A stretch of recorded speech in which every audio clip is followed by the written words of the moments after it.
Hi guys, मेरा नाम भावना सिंह है एंड 2022 में मैंने कौन कौन से बैंकिंग एग्ज़ाम्स निकाले हैं वो आप स्क्रीन पर देख सकते हो एंड पॉज करके आप अच्छे से देख सकते हो।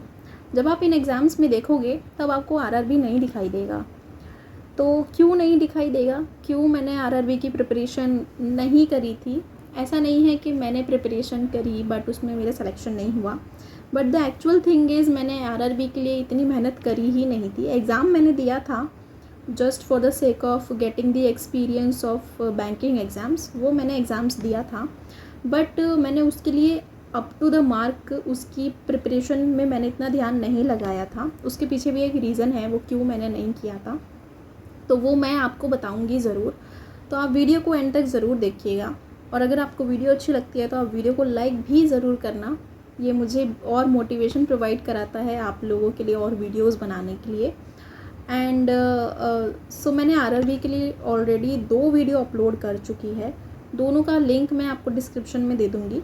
एक में मैंने आपको अपना आरआरबी के एग्ज़ाम टाइम के ड्यूरेशन में मेरा क्या एक्सपीरियंस रहा था, क्या क्या परेशानियाँ मुझे झेलनी पड़ी थी, वो सब उसके बारे में बताया है। और दूसरी वीडियो में मैंने आपको आरआरबी का पूरा सिलेबस जो नोटिफिकेशन आया था उसको एकदम ब्रीफ तरीके से मैंने उसमें आपको समझाया है। तो आप दोनों ही वीडियो को देख सकते हो एक बार। इस वीडियो में मैं आपको ये बताऊंगी कि मैंने बैंकिंग एग्ज़ाम्स क्लियर तो करे हैं काफ़ी सारे, बट उनमें आपको आरआरबी नहीं दिखाई देगा क्योंकि मैंने आरआरबी के लिए प्रिपरेशन नहीं की थी और RRB was not my destiny. मैंने आरआरबी को कभी चुना ही नहीं था बैंकिंग एग्ज़ाम्स में। बैंकिंग एग्ज़ाम्स आपको पता ही है कितने सारे बैंकिंग एग्ज़ाम्स होते हैं, बट जाना तो आपको किसी एक में ही है ना। ऐसा नहीं है कि आप हर एक बैंकिंग एग्ज़ाम्स में जा सकते हैं। लाइक सिलेक्शन आपका 3 से 4 जगह हो जाता है, लेकिन एक्चुअल में तो आप एक ही जगह पे जाएंगे। सो इस वजह से मैंने अपनी इंटरेस्ट और अपनी ज़रूरतों के हिसाब से अपने लिए एक एग्ज़ाम चुना विच वॉज़ SBI PO।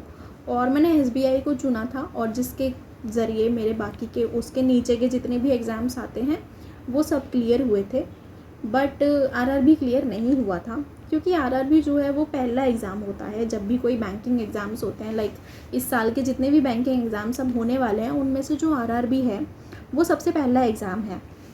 तो काफ़ी सारे स्टूडेंट्स होते हैं जो अभी अभी पढ़ाई करना शुरू करेंगे, तो उनके लिए ये पहला एग्ज़ाम होगा।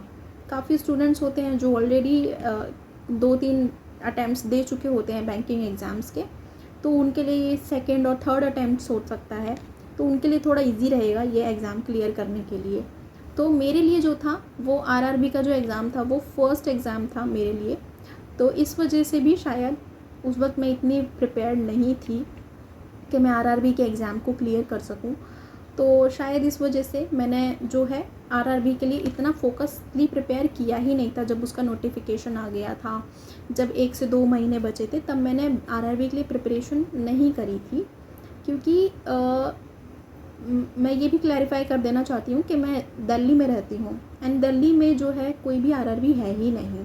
तो अगर मुझे आरआरबी के थ्रू क्लर्क या पीओ में किसी में भी मौका मिलता जाने का तो मुझे यूपी या हरियाणा वगैरह से भरना पड़ता जो कि मेरे घर से बहुत दूर होता। और एक डाउट मेरे मन में ये भी था कि अगर मैंने आरआरबी में सिलेक्शन ले लिया उसके बाद ये तो मेरी डेस्टिनी नहीं है, यहाँ तो मुझे रुकना नहीं है ना।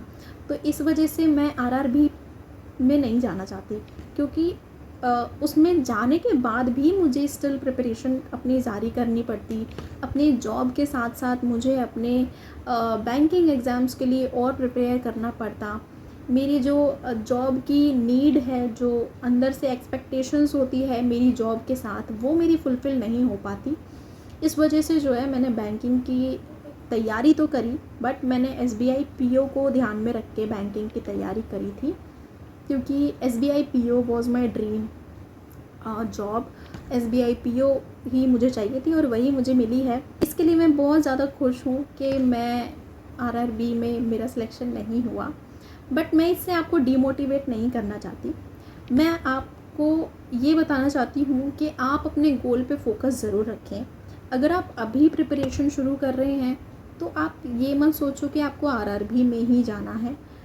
आप अभी अपना सिलेबस कंप्लीट करने पे ज़्यादा फोकस लगाओगे तो वो ज़्यादा बेटर रहेगा। आपका अगर सिलेबस कंप्लीट है देन इट्स वेरी ओके, आप सारे ही मॉक्स दे सकते हो। आप आरआरबी के कंटिन्यूसली मॉक्स लगाओ। अगर आप अभी से आरआरबी की डेडिकेटली स्टडी करोगे तो आपकी जो स्पीड है और एक्यूरेसी है वो बहुत ज़्यादा इम्प्रूव हो जाएगी, क्योंकि आरआरबी में तो बस स्पीड का ही सारा खेल है। अगर आपकी स्पीड बहुत तगड़ी है, बहुत अच्छी है, तो आप ज़रूर एग्ज़ाम क्लियर कर पालोगे। मैं इस वीडियो के ज़रिए अपना रीज़न बताना चाह रही थी कि मैंने क्यों नहीं प्रिपेयर करा आरआरबी के लिए। तो इसके लिए मैं खुश हूँ, मुझे कोई दुख नहीं है इसके ऊपर। बट अगर कोई स्टूडेंट थोड़े रूरल एरिया से आता है, आरआरबी आपके घर के पास में है, तब तो ठीक है, क्योंकि तब आप जॉब के साथ साथ अपने बैंकिंग की प्रिपरेशन कर सकते हो। लेकिन अगर मैं आरआरबी में सेलेक्ट होती तो मुझे अपने घर छोड़कर जाना पड़ता, कहीं और रहना पड़ता, और वहाँ पर फिर अकेले में मुझे अपनी जॉब भी कंटिन्यू करना पड़ता और अपना जो है प्रिपरेशन को भी तब कंटिन्यू करना पड़ता। मैं प्रिपरेशन तो बंद नहीं कर सकती थी ना आरआरबी में सिलेक्शन लेने के बाद भी।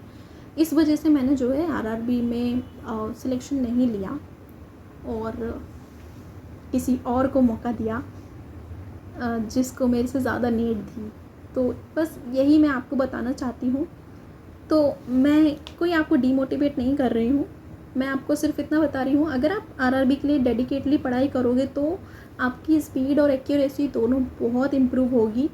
बट या आप अपने फोकस जो है अपना सिलेबस पे रखना। आप अपना सिलेबस कंप्लीट करो, प्री और मेंस से रिलेटेड दोनों का अच्छे से पढ़ो, ताकि अगर आरआरबी नहीं भी निकलता है, there are many banking exams ahead, आगे बहुत सारे एग्ज़ाम्स हैं, आप उनमें से किसी ना किसी को निकाल लोगे।